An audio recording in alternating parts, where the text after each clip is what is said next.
జూబ్లీహిల్స్ ఉప ఎన్నికల్లో బీజేపీ విస్తృతంగా ప్రచారం చేస్తుంది. ప్రచారంలో భాగంగా ఈరోజు షేక్పేటలో కూడా బీజేపీ పెద్ద ఎత్తున ప్రచారాన్ని నిర్వహించింది. అయితే మనతో మాట్లాడడానికి BJP general secretary Virender Goud ఉన్నారు. అని ఇప్పుడు చెప్పండి, బీజేపీ ప్రచారం కూడా ఉధృతంగా సాగుతుంది. ఎట్లా ఉంది ఇప్పుడు ప్రచారం, ఎట్లా ముందుకెళ్తుంది? బీజేపీ ప్రచారము అద్భుతంగా ఉంది. అంటే కార్యక్రమాన్ని మనం తీసుకున్నటువంటి కార్యక్రమాలు కానీ ప్రజల మధ్యలోకి వెళ్ళినప్పుడు ప్రజలే చాలా స్పష్టతతో ఉన్నారు. ఈసారి ఎట్టి పరిస్థితులలో మేము బీజేపీని గెలిపిస్తాం. ఎందుకంటే మాకు వాస్తవంగా చెప్పాలంటే మాకు వేరే ఆప్షన్ కూడా ఏమీ లేదు. కంపల్సరీ బీజేపీ చేసినటువంటి అభివృద్ధి అదన్నీ మేము వేరే రాష్ట్రాల్లో చూస్తున్నాము. ఇక్కడ కనీసము మేము బీజేపీని గెలిపించినామంటే ఈ ప్రభుత్వానికి ఒక క్లియర్ కట్ మెసేజ్ ఇచ్చిన వాళ్ళం కూడా అవుతాము. మాకు అట్లాంటి అభివృద్ధి కావాలి, బీజేపీ చేస్తున్నట్టు అభివృద్ధి మా రాష్ట్రంలో కూడా కావాలి అని చెప్పి ఓ మెసేజ్ ఇప్పుడున్న కాంగ్రెస్ ప్రభుత్వానికి ఇవ్వాలంటే ఇక్కడ బీజేపీని గెలిపించాలి. మీరు వేరే రాష్ట్రాల్లో బీజేపీ చేస్తున్నటువంటి అభివృద్ధిని చూసి నేర్చుకోండి అని చెప్పి ఒక మెసేజ్ ఇవ్వడానికి మేము డిసైడ్ చేసామని చెప్పి ఓటర్లు అంటున్నారు. కాంగ్రెస్ కూడా వేరే నవీన్ యాదవ్ అనే అభ్యర్థిని కూడా నిలబెట్టారు. అన్న మీద కొన్ని కేసులు కూడా ఉన్నాయని కూడా వస్తుంది. అంటే అట్లాంటి వాళ్ళు రాజకీయాల్లోకి రావడం వల్ల ఎట్లా ప్రభావం చూపిస్తుంది? అంటే మన ప్రజాస్వామ్యంలో ఏంటంటే వివిధ రకాల వ్యక్తులు అంటే ఎవరైనా రావచ్చు రాజకీయాల్లోకి, ఒకరు రావాలి ఒకరు రావద్దని కాదు. కాకపోతే ఓటేసేటువంటి ప్రజలు ఆలోచించాలి. అంటే ఎలాంటి వ్యక్తులు, ఇప్పుడు ఫర్ ఎగ్జాంపుల్ మనము రిప్రజెంట్ చేస్తున్నాం అంటే ఇప్పుడు నవీన్ యాదవ్ గారు మన నియోజకవర్గానికి రిప్రజెంట్ ఒకవేళ మీరు చేయాలి అని చెప్పి మీరు ఇట ఓటేశారంటే ఎట్లా ఉంటుందంటే ఏ వ్యక్తినైతే మీరు రిప్రజెంట్ చేయాలని మీరు ఓటేస్తారో మీరు కూడా అలాంటి వ్యక్తి అని చెప్పి ఇతరులు అనుకుంటారు. అంటే మీరు కూడా మీ పర్సనాలిటీ కూడా దానికి సూటబుల్గా ఉంటుంది అనిపించి మీకు అనిపిస్తే అలాంటి వాళ్ళకు అట్లాంటి వ్యక్తులకు జనరల్గా ఓటేస్తారు. అంటే జనరల్గా ఎటువంటి ఇప్పుడు నేను సాఫ్ట్గా ఉంటాను అనుకోండి, కాన్స్టిట్యున్సీలో సాఫ్ట్గా ఉండే వాళ్ళందరూ కూడా నన్ను నచ్చి నాకు ఓటేస్తారు. కాబట్టి మనము ఓటేసేటప్పుడు వారు ఏం చేసినటువంటి కార్యక్రమాలు కానీ, గతంలో చేసినటువంటి కార్యక్రమాలు కానీ, లేకుంటే వారు ఏ రకంగా ఈ ప్రాంతంలో ఉన్నటువంటి ఓటర్లను, ఇక్కడ ఉన్నటువంటి నివసిస్తున్నటువంటి వాళ్ళని ఏ రకంగా ఇబ్బందులు పెట్టారు, ఇలాంటివన్నిటిని గుర్తు తెచ్చుకొని ఒకవేళ అధికారం లేకపోతేనే వారు ఇంత చేయగలుగుతున్నారంటే రేపు పొద్దున అధికారం వస్తే ఇంకా ఎంత స్థాయి వరకు వెళ్ళగలుగుతారు అనేది కొంచెం ఆలోచన చేస్తారు ఓటర్స్. మనం వాళ్ళంతా సింపుల్గా అనుకోదు. ఓటర్స్ 100% ఆలోచన చేస్తున్నారు. ఏంటంటే బయటికి చెప్పకపోవచ్చు, ఎందుకంటే నాకు కూడా వాస్తవంగా తెలియదు. నాకు వారు కానీ ఎవరు కానీ నాకు డైరెక్ట్ పర్సనల్గా తెలియదు.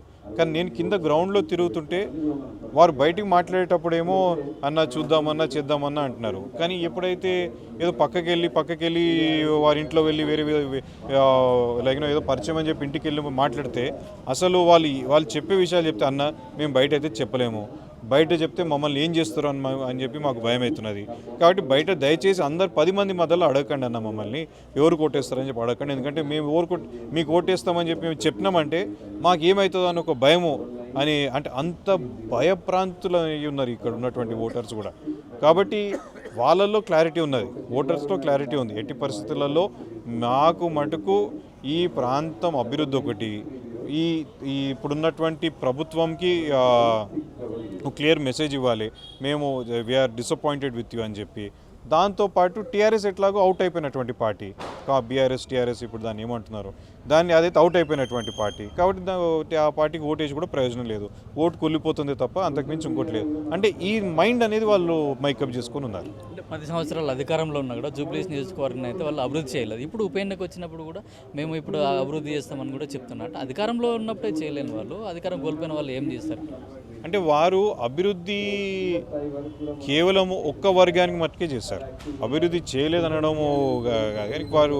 ఎందుకంటే నేను మొన్న ఇక్కడ కొన్ని ఏరియాలలోకి పోతే ఇక్కడ హిందువులు నివసిస్తున్నటువంటి ప్రాంతాలనేమో డ్రైనేజ్లు పొంగిపోతున్నాయి, మళ్ళీ ఈ రోడ్లు గుంతలు ఎక్కడ నడిరిగిపోతున్నాయనే అంత భయము, ఆ రకంగా ఉన్నట్లు రోడ్లు ఉన్నాయి.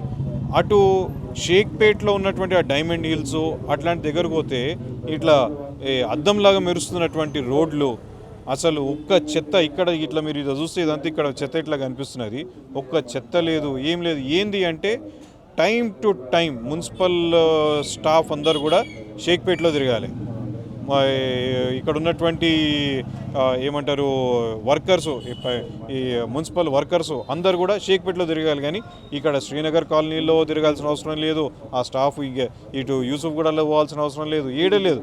కేవలం షేక్పేట్లోనో లేకుంటే అక్కడ రెహమత్ నగర్లో కొన్ని కాలనీలలో అంటే కేవలం ఒక ఓట్ బ్యాంక్ రాజకీయం చేస్తున్నారు. కేవలం వాళ్ళ కోసమే మేము ఇక్కడ గెలుస్తున్నాం తప్ప ఇంకొకటి లేదని ఒక మతం చుట్టే వాళ్ళు రాజకీయం తిప్పుతున్నారు తప్ప అందరి కోసం అందరిని మనం అభివృద్ధి చేయాలని లేదు. నేను ఇక్కడ జూబ్లీహిల్స్ నియోజకవర్గంలో ఉన్న ఓటర్లందరికీ నేను ఒక విజ్ఞప్తి చేస్తున్నాను. ముఖ్యంగా మనకి ఇక్కడ ఉన్నటువంటి హిందూ మతాన్ని ఫాలో అయ్యేటటువంటి ఓటర్లందరికీ నేను ఒక విజ్ఞప్తి చేస్తూ ఉన్నాను. మీరు ఒక్కరోజు ఇబ్బంది అనుకోకుండా ఒక్కరోజు ఆటో కట్టుకోనో లేకుంటే మీ ఇంట్లో బైక్ ఉంటే బైక్ వేసుకోనో కార్ వేసుకోనో అట్లా అని ఒకసారి డైమండ్ హిల్స్ ఆ ప్రాంతం ఒకసారి తిరిగి రండి. తిరిగి వచ్చి ఆ ప్రాంతం ఎట్లున్నది, మీరు నివసిస్తున్నటువంటి ప్రాంతం ఎట్లుంది ఒకసారి మీరు బేరీ చేసుకోండి. దాన్ని బట్టే ఈ గతంలో టీఆర్ఎస్ ప్రభుత్వం, ఇప్పుడున్న కాంగ్రెస్ ప్రభుత్వం ప్రయారిటీస్ ఏ రకంగా ఉన్నాయనేది మీకు అర్థమవుతుంది. నిన్న రాత్రి కూడా గోరక్ష కార్యకర్త పైన కాల్పులు జరిగింది. దాని వెనుకల్లో ఒక పార్టీ ఉందని చెప్పి కూడా మనకు వార్తలు వస్తున్నాయి. అంటే రాష్ట్రంలో శాంతి భద్రతలు ఏ విధంగా ఉంది, అంటే క్షీణించింది అనుకుంటున్నారు? రాష్ట్రంలో శాంతి భద్రతలు ఎప్పుడో క్షీణించినాయి. రాష్ట్రంలో శాంతి భద్రతలు గత 12 సంవత్సరాల నుంచి లేవు. ఇది ఇప్పుడు ఏమైపోయిందంటే మొన్నటి వరకు కొంచెము దాచుకొని క్రైమ్ చేస్తుండే. ఇప్పుడు ఎప్పుడైతే కాంగ్రెస్ ప్రభుత్వం వచ్చిందో ఇంకా బహిరంగంగా ఇలాంటి క్రైమ్స్కి ఈ ఎంఐఎం కార్యకర్తలు బహిరంగంగా బయటకు వచ్చి చేస్తూ ఉన్నారు. వారికి ఒక కాన్ఫిడెన్స్ అనేది వచ్చేసింది. ఉదాహరణకు మనకు ఇక్కడ ఒక క్లియర్ కట్గా వాళ్ళ మధ్యలో ఉన్నటువంటి టైప్ ఏ రకంగా ఉందంటే జూబ్లీహిల్స్ నియోజకవర్గంలో దగ్గర 150,000 మంది ముస్లిమ్స్ ఉన్నారని చెప్పి వాళ్ళే చెప్పుకుంటున్నారు. అంతమంది ఇక్కడ ఉన్నటువంటి కార్పొరేటర్లు కూడా ఎంఐఎం వాళ్ళు ఉన్నారు, కానీ ఇక్కడ ఎంఐఎం పోటీ చేస్తలేదు. దాని అర్థమైంది, వాళ్ళు వన్ సైడు కాంగ్రెస్ పార్టీకి సపోర్ట్ చేస్తున్నారు. దాంట్లో అంతర్గతంగా అయినటువంటి డీల్ ఏంది, ఈ జూబ్లీహిల్స్లో మీరు పోటీ చేయండి, రేపొద్దున జిహెచ్ఎంసీ కార్పొరేషన్ మాకు అప్పచెప్పండి, మొత్తం జిహెచ్ఎంసీని మేము కైవసం చేసుకుంటామనే ఒక ఇంటర్నల్ అండర్స్టాండింగ్ వాళ్ళు చేసుకొని ఈ ముందు ఈ కార్యక్రమాలు చేస్తున్నారని క్లియర్గా మనకు అర్థమైపోతూ ఉన్నది. నిన్న మనం చూసినట్లయితే ఒక గోరక్షకుని ఎంత ఘోరంగా పిలిచి మరీ వారిని ఇబ్బంది పెట్టి ఒక వెపన్స్ పిస్టల్స్తోని వాళ్ళని 2 సార్లు కాల్చి అంత ఘోరమైనటువంటి పరిస్థితి, లా అండ్ ఆర్డర్ అంత ఘోరంగా పడిపోయింది మన రాష్ట్రంలో అనేది చాలా స్పష్టంగా తెలుస్తుంది.